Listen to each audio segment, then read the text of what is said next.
ಬೆಳಗ್ಗೆ ಸಮಯದಲ್ಲಿ ಜನ ಎಲ್ಲ ಮಲಗಿರ್ತಾರೆ ಅಲ್ಲ. ಈಗ ನಾವು ಆಲೋಚನೆ ಮಾಡ್ತಾ ಇರ್ತೇವಲ್ಲ, ಈಗ ಇಷ್ಟು ಹೊತ್ತಿಗೆ ಎಲ್ಲರೂ ಎಚ್ಚರಾಗಿರ್ತಾರೆ, ಆಲೋಚನೆ ಮಾಡ್ತಾ ಇರ್ತಾರೆ ಅಲ್ಲ. ನೀವೆಲ್ಲ ಆಲೋಚನೆ ಮಾಡ್ತಾ ಇರ್ತೀರಿ. ಆ ನಿಮ್ಮ ಆಲೋಚನೆಗಳು ಇಲ್ಲಿ ಪರಿಸರದಲ್ಲಿ ಓಡಾಡ್ತಾ ಇರ್ತದೆ, ಈ ಗಾಳಿಯಲ್ಲಿ ಓಡಾಡ್ತಾ ಇರ್ತದೆ. ಅದೇನಾಗ್ತದೆ ಅಂದರೆ, ಕೆಲವೊಮ್ಮೆ ಯಾರಾದರೂ ಸಿಟ್ಟು ಮಾಡಿದ್ರು ಅಂತೇಳಿರಿ, ಆ ಸಿಟ್ಟು ಬಂತು ಅಂತೇಳಿರಿ ಹೀಗೆ ಹೊರಗೆ, ಅದು ಬಂದು ನಮ್ಗೆ ಸಲ ತಟ್ತಾ ಇರ್ತದೆ, ದುಃಖ ಇರ್ತದೆ. ಈಗ ನೋಡಿ, ಯಾರಾದರೂ ತೀರ್ಕೊಂಡವಾಗ ಅವ್ರ ಮನೇಲಿ ಹೋದವಾಗ ಅಲ್ಲಿ ದುಃಖ ಪಡ್ತಾ ಇರ್ತಾರಲ್ಲ ಅವರು, ಆವಾಗ ನಿಮಗೂ ಏನಾಗ್ತದೆ ಅಲ್ಲಿ ಹೋಗಿ ಕೂತವಾಗ ದುಃಖ ಬರ್ತದೆ. ಅದೇ ಮದುವೆ ಮನೆಗೆ ಹೋದವಾಗ ಏನಾಗ್ತದೆ? ಗಟ್ಟಿ ಹೇಳಿ, ಯಾಕೆ ಖುಷಿ ಆಗ್ತದೆ? ಅಲ್ಲಿ ಇದ್ದವರೆಲ್ಲ ಏನಾಗಿರ್ತಾರೆ? ಖುಷಿಯಾಗಿರ್ತಾರೆ. ಇನ್ನು ದೇವಸ್ಥಾನಕ್ಕೆ ಹೋಗ್ತೀರಿ, ಅಲ್ಲಿ ನಿಮ್ಗೇನು ಅನ್ನಿಸ್ತದೆ? ಶಾಂತ ಅನ್ನಿಸ್ತದೆ. ಯಾಕೆ ಹೇಳಿ? ಎಲ್ಲರೂ ಆ ಟೈಮಲ್ಲಿ ಕೆಟ್ಟ ಆಲೋಚನೆ ಯಾರೂ ಮಾಡ್ತಾ ಇರೋದಿಲ್ಲ, ಪ್ರತಿಯೊಬ್ಬರು ದೀನರಾಗಿರ್ತಾರೆ. ದೀನರಾಗಿರೋದಂದ್ರೇನು? ದೇವ್ರ ಹತ್ರ ದೀನತೆಯಿಂದ ಬೇಡ್ಕೊಳ್ತಾ ಇರ್ತಾರೆ, ದೀನರಾಗಿರ್ತಾರೆ. ಆವಾಗ ಎಲ್ಲರಿಗೊಂದು ರೀತಿ ನೆಮ್ಮದಿ ಅನ್ನಿಸ್ತಾ ಇರ್ತದೆ. ಹಾಗೆ ಆಯಾ ವಾತಾವರಣದಲ್ಲಿರುವ ಅಲೆಗಳು ನಮ್ಮ ಮೇಲೆ ಇಫೆಕ್ಟ್ ಆಗ್ತಾ ಇರ್ತದೆ.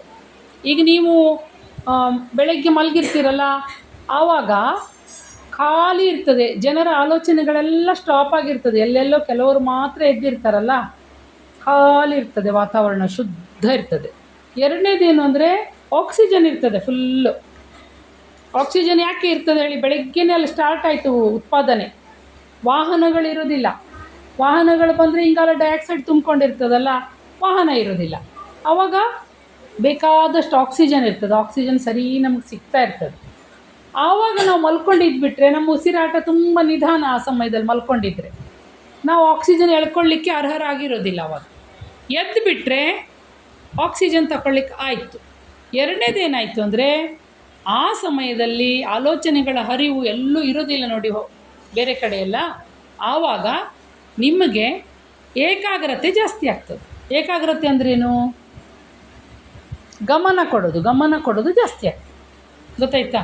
ಅದೇ ಸಂಜೆಗೆ ಏನಾಯಿತು, ಆಲೋಚನೆಗಳ ಹರಿವು ಎಲ್ಲ ಕಡೆ, ಎಲ್ಲ ಜನ ಆಲೋಚನೆ ಮಾಡ್ತಾ ಇರ್ತಾರೆ. ಮತ್ತೇನು ಅಂದರೆ, ಸಂಜೆ ಟೈಮಲ್ಲಿ ಆಲೋಚನೆ ಸ್ವಲ್ಪ ಒಂಥರ ಸುಸ್ತಿನ ಆಲೋಚನೆ ಇರ್ತದೆ ನೋಡಿ. ಆವಾಗ ಕೆಲಸ ಮಾಡಿ ಸುಸ್ತಾಗೋದು ಹೆಚ್ಚು ಜನರಿಗೆ.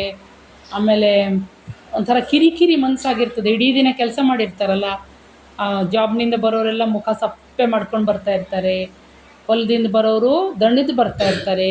ಆಲೋಚನೆ, ದೇವರೇ ನಂಗೆ ಸಾಕಾಗಿ ಹೋಯ್ತಲ್ಲಪ್ಪ ಅಂತ ಆಲೋಚನೆ ಇರ್ತದೆ. ಅವೆಲ್ಲ ಸುತ್ತಾ ಇರ್ತದೆ. ಆವಾಗ ನೀವು ಓದ್ಲಿಕ್ಕೆ ಕೂತ್ರೆ ನಮಗೂ ಆವಾಗ ಏನಾಗ್ತಾ ಇರ್ತದೆ? ಒಂಥರ ಸುಸ್ತಾದಂಗೆ ಅನ್ನಿಸ್ತಾ ಇರ್ತದೆ.